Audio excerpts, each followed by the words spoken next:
¿Cuál es el problema? ¿Cuál es el afán de que nosotros matamos protestantes? Nosotros no tenemos ese afán. No estamos tranquilos. Ustedes son los que andan con ese afán. Dale, escuchen. Mateo 7, 21.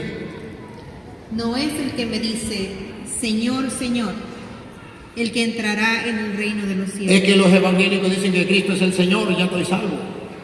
Cada uno dice que soy salvo porque creo en Cristo Jesús. Él es mi Señor, aleluya. Dice Jesús, los engañaron los pastores. No basta con eso. ¿Qué es necesario? Oigan. Sino el que hace la voluntad de mi Padre del cielo. El que hace la voluntad de mi Padre que está en el cielo. El que obedece. Y cuando Cristo, por ejemplo, fundó la iglesia, dijo, tú eres Pedro, sobre esta piedra edificaré mi iglesia. Esa es la voluntad de Dios. Fuera del infierno no la podrá vencer. A ti te doy las llaves del reino de los cielos. Mi voluntad es que Pedro tenga las llaves.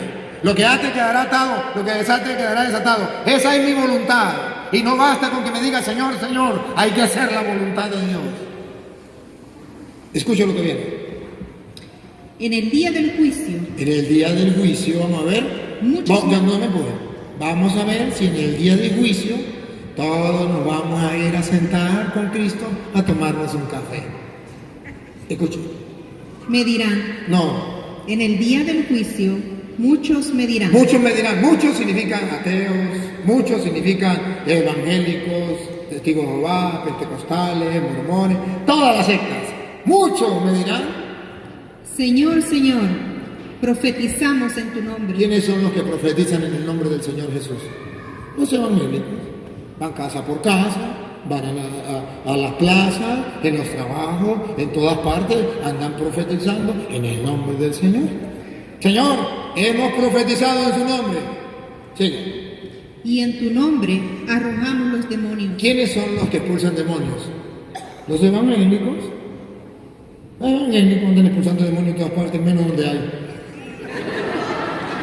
Los evangélicos. Sigan. Y en tu nombre hicimos muchos milagros. ¿Quiénes son los que hacen milagros? Porque aquí sí hay poder. Aquí sí hay poder. En la Iglesia Católica no hay poder. ¿Quiénes son los que hacen milagros? Y otra vez. ¿Y en tu nombre? Y en tu nombre hicimos muchos milagros. ¿Quiénes son los que hacen milagros en el nombre del Señor Jesús? Los evangélicos. Ahora escuchen la respuesta de Jesús. Vengan todos, porque eso no importa. Al fin y al cabo eso es lo mismo. Total, predicaron la palabra en mi nombre. Total, expulsaron demonios en mi nombre. Total, hicieron milagros en mi nombre. Vengan. ¿Cuál es el problema? Vamos a tomarnos un café todos. Vamos a ver si es verdad lo que dicen los protestantes o es mentira. ¿Qué dice el Señor? Dale. Yo les diré entonces, siéntese a tomarnos un café. Vamos a ver, paren la oreja. No lo reconozco. Aléjense de mí todos los malhechores. Se quedaron con las ganas de sentarse a tomarse un café. Les engañaron, le cayeron una mentira. Por eso Dios me ha mandado como sacerdote del Dios Altísimo a mostrarle con la palabra de Dios que eso es falso, de toda falsedad.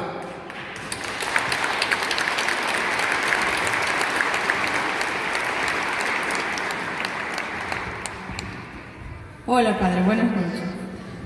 Esta pregunta la envía un ateo y dice, ¿por qué se dan dos genealogías a Jesús? La de Mateo y la de Lucas. Porque allí el interés que tiene Mateo es distinto al interés de San Lucas. Es por el interés que tiene de mostrar, de enseñar. Porque San Mateo quiere enseñar una cosa y San Lucas quiere enseñar otra cosa. Por eso la genealogía es distinta. Ninguno de los dos quiere ser un libro de historia.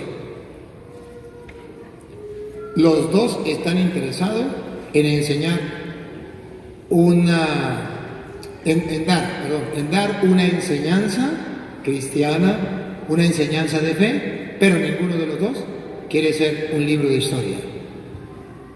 sino el uno de esta manera dice la enseñanza y este de esta manera dice la enseñanza. Por eso usted verá que los 4 evangelistas, 3 son sinópticos, y a pesar de que son sinópticos, no dicen lo mismo. Uno lo dice de una manera y otro lo dice de otra, porque Dios, por medio de, se vale de uno para dar esa enseñanza, se vale de otro para dar otra enseñanza. No se trata de ser un libro de historia con exactitud, sino es un libro de fe que da una enseñanza al pueblo. Por eso. Ok, Padre, buenas noches. En primer lugar le damos gracias a Dios por tenerlo acá con nosotros. Y la pregunta es la siguiente: cuando una persona se cambia de católico a musulmán, ¿bajo qué argumento se podría hacer que regrese cuando ellos también creen en Jesús y en María? Sí, lo que tiene que mostrarle el argumento de cuál es la iglesia que fundó Jesucristo. Sí, si la persona quiere creer, ¿se acuerda del mandato de Jesús? Vayan y prediquen el evangelio a toda criatura, ahí también están los musulmanes, y dijo Jesús, el que crea y se bautice se salvará, y el que no será condenado. Lo único que Él manda es que hagamos el trabajo de exponerle la doctrina, explicarle el mensaje. Que dé el paso o no lo dé, eso ya le pertenece a Dios. Pero nosotros tenemos que dar el paso. Y el paso es explicarle por qué nosotros creemos en la Iglesia Católica. ¿Por qué creemos en Cristo como nuestro Dios y Señor y le hacemos caso porque no somos musulmanes? Mostrándoles en la Escritura, aquí está escrito que Cristo funda la Iglesia y que le da esa potestad a la Iglesia de llevar la salvación al mundo entero. Por ejemplo, Efesios 3, 20, 21, donde Pablo explica a aquellos que quieran creerlo, para qué dejó Dios la Iglesia en el mundo. Efesios 3, 20, 21.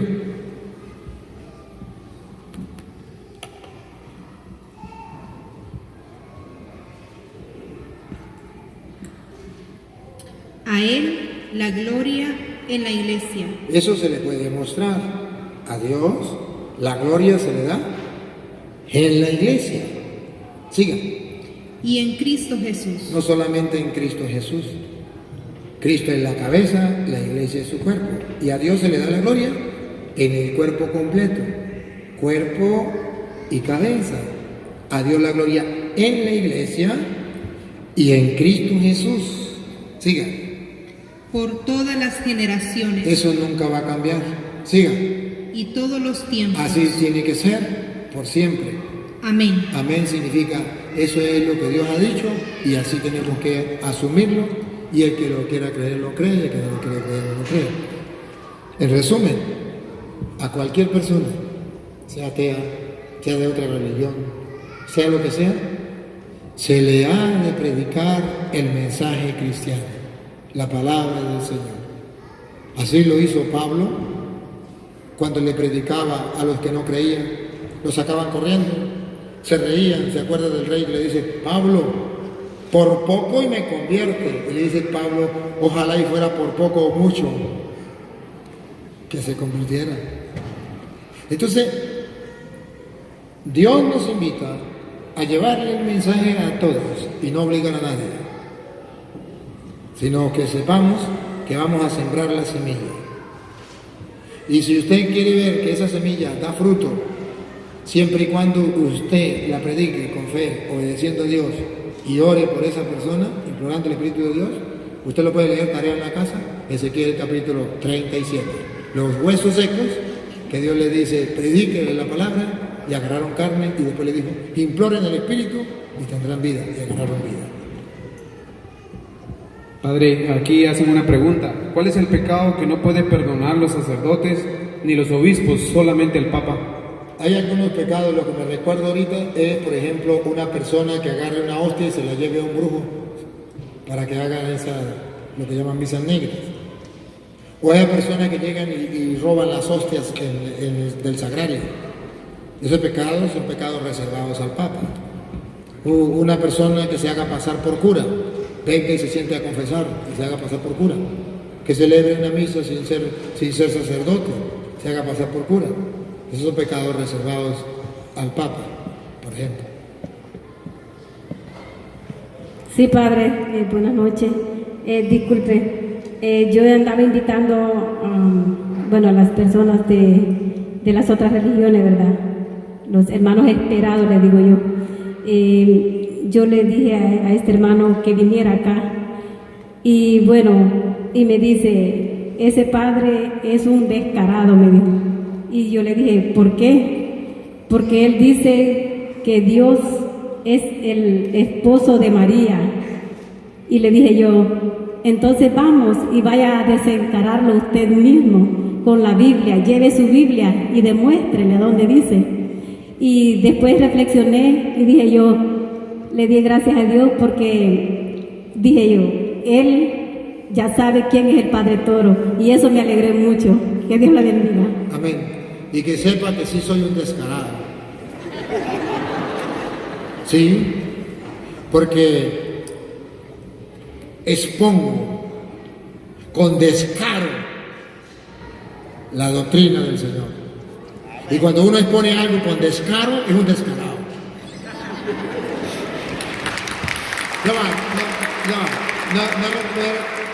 No he respondido la segunda. Y que el cura Toro es un descarado que dice que María es la esposa de Dios. El primer descarado fue San Pablo, que le escribió a los Gálatas capítulo 4, versículo 4, que efectivamente Dios quiso tener por esposa a una mujer, y esa fue María. Y ustedes lo van a ver. Cuando un hombre quiere tener un hijo, ¿qué va a buscar? Pues una mujer, una esposa, para tener un hijo, si es cristiano. Y Dios es más cristiano que cualquiera. Si es creyente, si busca las cosas de Dios, ahora Dios, escuche. Pero cuando llegó la plenitud de los tiempos, Dios, para que vean el descaro. Sí soy un descarado. Pongo en evidencia descaradamente, para que todos lo vean, la palabra del Señor. Envió Dios envió a su Hijo. A su Hijo. ¿Con quién va a tener un hijo? Que nació de mujer. ¿Con quién va a tener Dios un hijo? Descaradamente, dice Pablo, Dios va a tener un hijo con una mujer. Que el Padre Toro diga que Dios tuvo un hijo con una mujer, no es un descarado malo, es un descarado bueno, porque pone al descubierto que Dios quiso tener a María por esposa al punto que le diera un hijo. He dicho, dijo Cantinflas. No, ya, padre, ¿no? Falta uno. Bueno, pastor, señor, con todo el respeto, yo soy salvadoreño. ¿Usted es pastor? No, soy... ¿Es cristiano evangélico? Pues quisiera ser, quisiera ser un católico verdadero, pero me quiero acercar porque yo lo vi por televisión también. No, pero yo quisiera saber con quién hablo. Y con Santo Mendoza, pero tenía... ¿Eres católico? Un abrazo primero, o la mano. ¿Okay? Le doy las gracias a Dios. Hablemos en castellano. ¿Es católico o no es católico? Por eso estoy aprendiendo. Ok. Entonces, usted dijo una vez, y la pregunta mía es de esta forma. Yo quiero saber, como usted le da la explicación a todas las preguntas, ¿verdad? Entonces, un día yo le dije, Señor, porque le dije, Señor Jesús, yo quiero conocerlo en persona. Y le doy las gracias a Dios porque ahora lo puedo mostrar que sí, Dios es vivo y Jesucristo es el único verdadero, el único que salva, que liberta y que sana. Porque donde hay fe, hay esperanza. Porque el que ya está muerto no tiene esperanza. Y yo le doy gracias a Dios porque le puedo dar un abrazo. Yo hace 3 meses lo pedí y le dije, yo lo quiero tener cara a cara conmigo, para que él me conteste una pregunta. Que cuando uno muere, ¿dónde queda el limbo? El limbo. Ajá. Porque limbo. yo lo he escuchado. Sí, el limbo es una manera de decir que no sabemos qué pasa. Cuando yo por ejemplo, usted le dice algo a una persona y la persona no sabe responderle, queda en el limbo. Okay. En el limbo significa no sabe qué es, dónde va. Eso es el limbo. El limbo no es un lugar. El limbo es que si usted me dice a mí, por ejemplo, en la luna hay carros. Okay. Yo me quedo en el limbo. No puedes culpar. Yo me quedo en el limbo porque no sé si hay o no hay. Eso es el limbo. Ok, ahora la otra pregunta es que dice, ¿en dónde está el purgatorio? Yo quiero saber. ¿El purgatorio tiene la Biblia ahí? Sí. Ah, búscalo. Yo quisiera saber. Con todo el gusto, y Dios le ha dado a este hermano, le ha concedido encontrarse conmigo para que mire donde dice la Biblia que existe el purgatorio. Búscalo. San Mateo, capítulo 5, yo le tengo el micrófono y le pongo el micrófono. San Mateo, capítulo 5, versículo 25 en adelante. Y gracias por su pregunta. Mateo 5, 25. Y mientras él lo encuentra, debo decirle que purgatorio viene de purgar, de purificar, de pagar una deuda que usted tenía. Y vamos a escucharlo donde lo dice. Mateo 5, 25.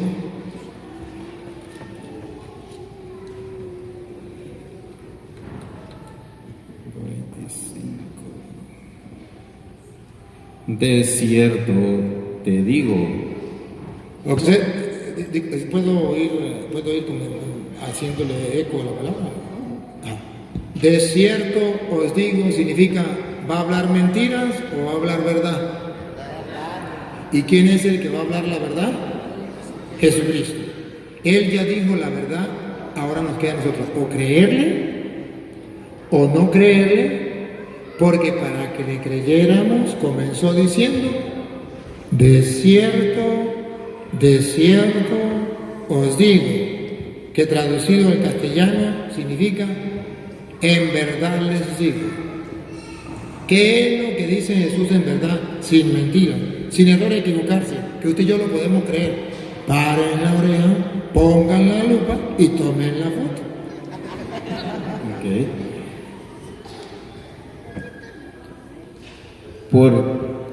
Ponte de acuerdo con tu adversario, ponte entre tanto que estás con él en el camino, no sea que el adversario te entregue al juez. Aquí está, hablemos.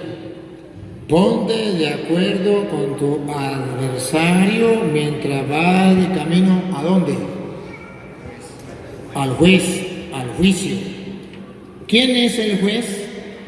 Dios. ¿Cuál es el juicio? Cuando Dios nos juzgue. Ponte de acuerdo mientras vas de camino, mientras estás vivo, antes de llegar al juez, ponte de acuerdo en el camino. ¿Qué pasa si no se pone de acuerdo con su adversario en el camino? ¿Qué va a pasar? Y llega el juez, y llega la pelona, se muere y llega Dios. Escúchenlo. Y el juez al alguacil y seas echado en la cárcel. Si no se puso de acuerdo con su adversario y tenía odio en su corazón y se murió, ¿a dónde lo va a mandar el juez? a la cárcel. ¿Eso es cierto o es falso? Cierto, porque Jesús dijo, de cierto os digo. Ahora miren esa cárcel. Vamos a tomar la foto para ver si esa cárcel es el infierno, el cielo o el purgatorio. Dale para que usted mismo se dé cuenta esa cárcel. ¿Lo metan en la cárcel? De cierto te digo. Otra vez dice de cierto, no es mentira. Que no saldrás de allí hasta que pagues el último cuadrante. ¿Se dan cuenta que esa cárcel es para pagar? Para purificar la deuda que usted tiene hasta que purifique o pague el último cuadrante. Y dice Jesús, el Señor, que de ahí saldrá. Si tomamos la foto, ¿es el infierno? No. ¿Cómo sabemos que no? Porque en la foto aparece que saldrá y del infierno no puede salir. Tomemos la foto, págate. ¿Será el cielo? No, porque el cielo no es una cárcel donde usted va a pagar. Quiero que públicamente le diga a la gente, ¿qué nombre le pone usted a esa cárcel? Pues para mí, como le digo, yo no fui a la escuela, pero por la gracia del Señor es que hoy he podido leer la palabra, porque un día 11 del 2011, 25 de diciembre, fue cuando caí en la cárcel y ahí fue donde probé al Señor, que si era verdadero, Él tenía el poder para poder sacarme de esa cárcel. Y yo le dije, Señor, si tú eres el Dios vivo, ven y sácame de esta cárcel ese día. Y ese día se mostró el Señor y me abrió esa cárcel, esa puerta. Y después yo le dije, pruébame en todo que tú eres el rabino, el que le enseñas al que no sabe leer y escribir. Enséñame a leer y a escribir para yo poder comprender tu palabra. Y en ese día fue que aprendí a leer un día a las 12 de la noche, que el Espíritu fue el que me llevó a leer la palabra. Y entonces cuando yo escuché a este varón que él estaba leyendo y estaba dando así como está hoy, yo le dije, yo lo quiero ver en persona. ¿Por qué? Quiero que me explique esa palabra. Ahora pregunto, ¿está convencido que ese Dios en la cárcel te habló y te ayudó a salir de la cárcel? Sí. ¿Estás convencido que ese Dios que le pediste que quería verme y hablar conmigo fue el que lo permitió estar hoy conmigo hablando? Cierto. ¿Estás convencido que ese Dios te permitió estar aquí para que yo te explicara las Escrituras y comprendieras la verdad de Jesucristo que dice, en verdad les digo? ¿Está convencido que Él quiso que usted viniera para acá para que escuchara la palabra del Señor? Y estoy convencido porque es ahí donde yo he podido entender que Cristo llama al que no sabe. Entonces, si está convencido de eso, ¿esa cárcel es el infierno? Esa donde yo estaba no era el infierno. No. ¿Esta cárcel de la que está hablando la Biblia es el infierno? Eso es lo que yo quiero saber que usted me explique. No es el infierno. Se lo explico, no es el infierno. Y Dios lo mandó hoy porque ese Dios te ama. No es el infierno. ¿Cómo sé que no es el infierno? Porque Jesús dice, en verdad les digo que no saldrá de ahí hasta que pague el último centavo. Si fuera el infierno, nunca saldría. No es el cielo, porque si era el cielo, no va a pagar hasta el último centavo. Ahí es donde la Iglesia Católica dice, Jesús nos habló del purgatorio, porque va a pagar hasta el último cuadrante y después va a salir. Y como usted fue a la cárcel, me puede entender lo que le voy a explicar. Cuando un juez sentencia a una persona, puede ser de dos maneras. Una, cadena perpetua, que de ahí no sale. Y dos, una sentencia parcial, que de ahí sale, que en el caso suyo que salió. Jesucristo, cuando habla de cárcel, tiene la intención de mostrar que hay dos condenas. Una que es el infierno, que de ahí no sale. Y otra que es el purgatorio que enseña en la Iglesia Católica, que sí sale cuando pague el último cuadrante, y eso es exactamente lo que nosotros en la Iglesia Católica llamamos purgatorio. ¿Lo es? Ok. Sí, porque eso yo lo quería preguntarle. Muy bien, un fuerte aplauso pues para el hermano. No se me vayan, porque quiero decirle al mundo que hombres como este de buen corazón, que cuando leen las escrituras y quieren tener una respuesta, buscan, pero no solamente buscan, sino que no dejan de pensar, utilizan la inteligencia y van pidiéndole al Señor, ayúdame. Observen que él lo leyó, lo meditó y no puso resistencia. No puso resistencia. ¿Por qué? Porque es un hombre que busca la verdad. Merece un aplauso fuerte.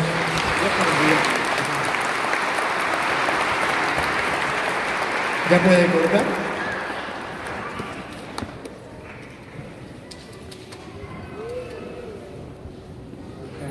Quiero agradecerles a todos, queridos hermanos. Me siento muy feliz, muy contento. Agradezco a los hermanos separados que hicieron la pregunta. De verdad que nos enriqueció, nos permitió que fuera más dinámica la enseñanza de corazón.